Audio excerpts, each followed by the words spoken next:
Let's get it on. I top Billin Siaki Ika, a cat that I dubbed the Polynesian Polar Bear way back in 2019 when he was a member of the LSU Tigers as a true freshman in Dave Aranda's defense.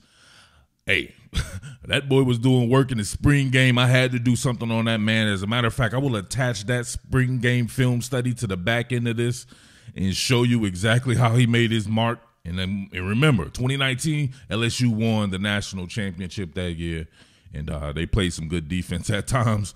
But his ability to both tie up blockers, collapse the pocket, and pretty much just be a nuisance, I think is worth his weight in gold if you talk about a team like the Seattle Seahawks. Now, I don't think of him as a first-round draft pick or anything like that. As a matter of fact, if you're a pure shade, in my opinion, I would never pick you in the first round. It just doesn't make sense. That means you have to pull him off on money downs. Now, in the second round or third round or something like that, yeah, he becomes extremely valuable because of the stuff that he can do that goes unnoticed. Now, look at this. He doesn't make this play, but he allows for a cat like this to stay clean right here, right? So this cat will end up being the weak side backer in this particular play. He'll be running weak side pursuit. And you can see right here, Polynesian Polar Bear collapsing, keeping him clean. Now, what did I say about a cat like Devin Bush for the Seattle Seahawks? Has to be kept clean. If he's kept clean, there's not really too many more linebackers that are more athletic than this guy. Maybe some as athletic, but not really more athletic. But you can see right here, Polynesian Polar Bear popping this dude's head up out the top like Jack in the Box. Tying up multiple blockers there. Continuing to work.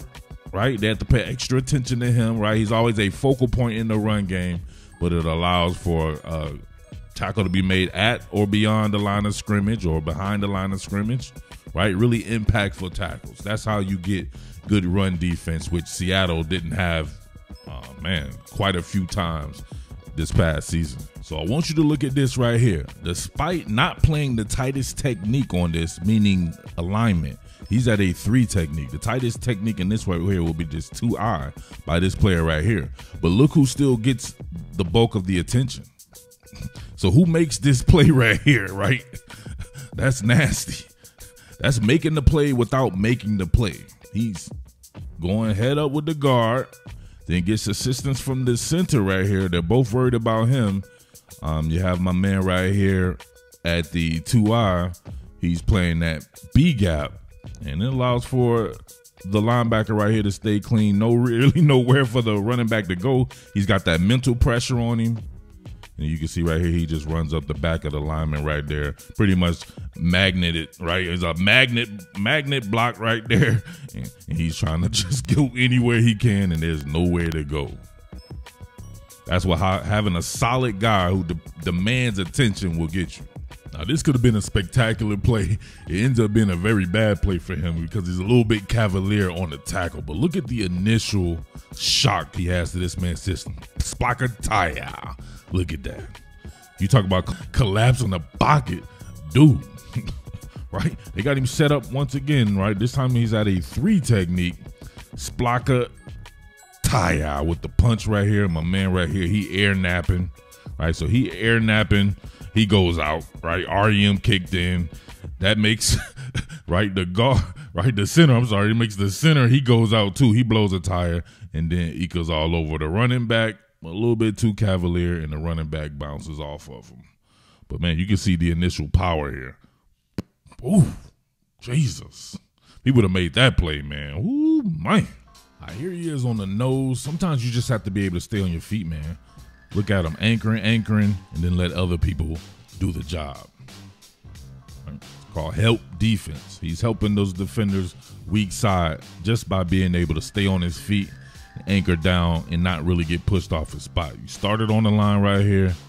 He's still right on the line of scrimmage right there. And you can see everybody else helping out.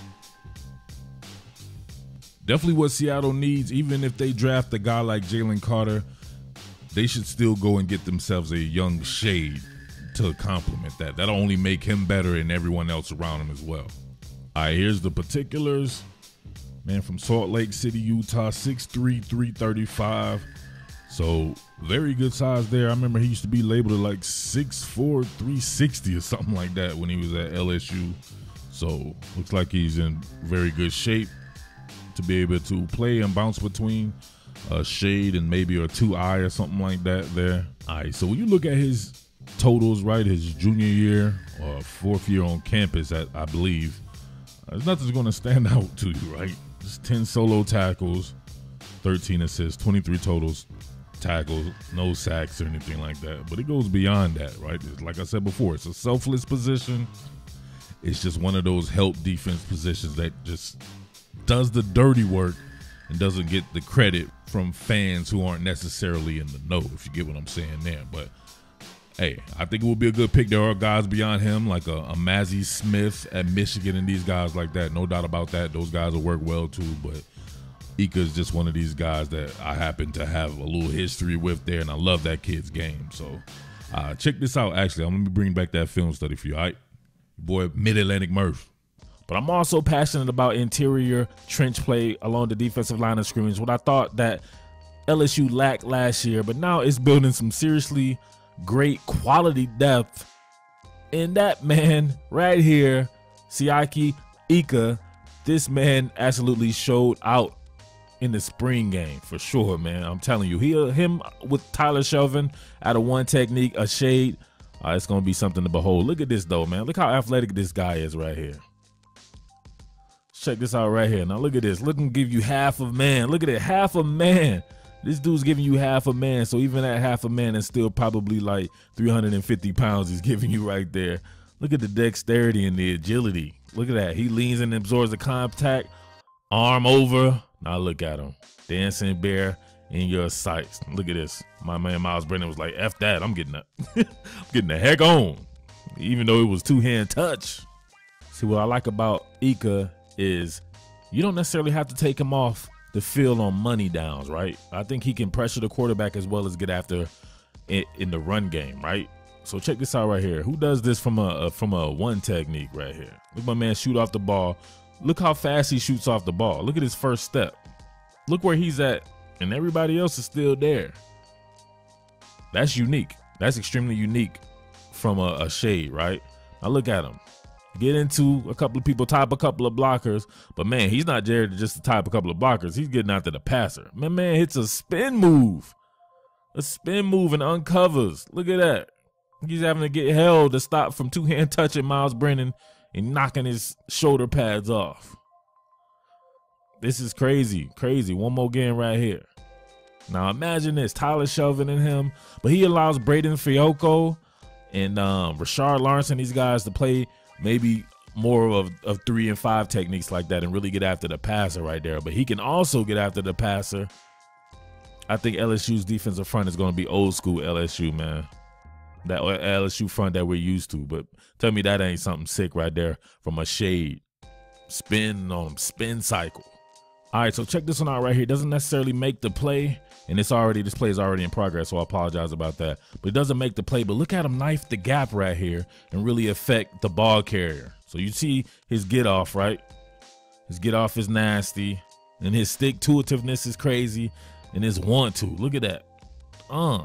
That's just sheer power right there, and that's not wanting to be blocked. Not wanting to be blocked. That's some seriously pocket disruption right there. Serious pocket disruption, getting on the running back like that from a shade. I repeat, from a shade, one technique. All right, so I know a lot of LSU fans were mad that LSU didn't get home state guy Ismail Sobcher, but I'd be interested to see who has the better career out of these two.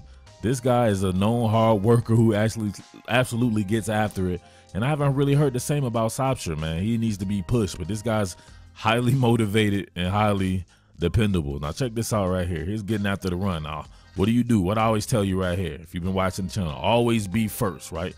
So he gets the arms already extended right there on the center. That dude is dead. And once he gets those hands on you right there, it's a vertebrae jerker. So the vertebrae jerked him right there. He's temporarily paralyzed. He's done. Look at him already in the backfield. He can almost receive the damn handoff, right? They're running the mesh point right here. And Ika's already got the handoff pretty much. He's the running back right here. Starts to back in the backfield. That's all him too. All him. Nobody else is even getting off blocks. Look, everybody else is still hung up on blocks. They're having a two gap for him. He's the two gapper, and it looks like they're two gapping for him and allowing him to penetrate. That's rare and unique, man. I'm telling you, LSU is absolutely loaded to the gills, but it always starts up front in the trenches, and especially on defense, LSU will take a backseat to no one in that department. Watch. All right, we see him getting shaded, and look at the arm over move right here, just leaving guards in the dust. So ball get off is always good, but look at him. He understands spacing, right? Understands spacing. So you're going to work a move like that, you're not going to want to be all up on somebody right here. You want to keep just enough distance to play the chain react game, right? Look at that. Pull him through, arm over. He doesn't even know what hit him. He's looking like, oh, what the hell was that? He's the only guy uncovering, and he's, once again, at a shade alignment. You get penetration right up the gut like this and start flashing and forcing people to throw the ball before they want to, like Miles Brennan just did right then and there. I have no words for it. All right, we have another one already in progress right here. If they would have stopped showing Greg McElroy's dumbass shoes, they could have showed this entire play. But here we go. All right. Ooh, look at this. Look, first and foremost, well, look at this. He's now on the first team. He was kicking everybody's ass. They put him on the first team to work with those guys like he will be working this coming season. Look at him shrugging people out the way. My man Lloyd Cushenberry getting shrugged out the way. Look at him meet the ball carrier. Oh, the Polynesian Polar Bear. Look at his big ass. Dancing bear. Yeah, he riding you all the way back. Look at this man right here, man. And he gets everybody all excited. This guy loves that trench work, man. Look at Coach O. Even Coach O knows it. Look at him. He's like, oh, go on over there, Polar Bear. Go on, do your thing, baby. Right on the bayou swamp. Man, I'm telling you, man, it's about to be fun like a mother up in Baton Rouge this season watching this trench play. All right, here's a little bonus action right here. It's got nothing to do with Ika, but you got Braden Fehoko right here. First of all, you got a four-man front. I would love to see LSU jump into a lot more even fronts to take advantage of just one guy penetrating and getting upfield, right? Especially if you have Fehoko right here and you put him next to Ika. Look at Fehoko on the outside right here going against Sadiq Charles. Look, he put him on spin cycle too. Look at that. Sadiq Charles don't know what's going on right there. You reach, I'll teach you. He's reaching. Look at that. You can't tell me. Suppose you got two guys uncovering right here. Suppose you got Ika and Fehoko uncovering right there, man. That's old school LSU football. I'm telling you right there. It's time to get that line of scrimmage together. And I think the defensive line of scrimmage with the guys that they'll have, and I'm glossing over some guys too. So imagine that. There's more guys for that. But when you start to add in some of the edge players with Divinity and Caleb Vaughn, Chason, Andre Anthony, and these guys, along with Rashard Lawrence and Fehoko and Shelvin, oh, come on, man. You can't tell me that this won't be an improved defense. This LSU is still about the defensive side of the ball no matter what. Even though if you're running the spread, you don't want that to make you soft. And I don't believe it will when you have guys like this, big roughneck guys, and you're getting them from out west. So very excited to see how that comes to fruition, and very excited to do a lot more. So let me know if you guys want to get down with that site, and I'll oblige, all right? But with that being said, it's your boy Murph, the Underground King. I'll have much more LSU content, but we'll definitely have a lot more LSU content, and if I'm able to erect that site, all right? Peace. What more can I say? Top Billin.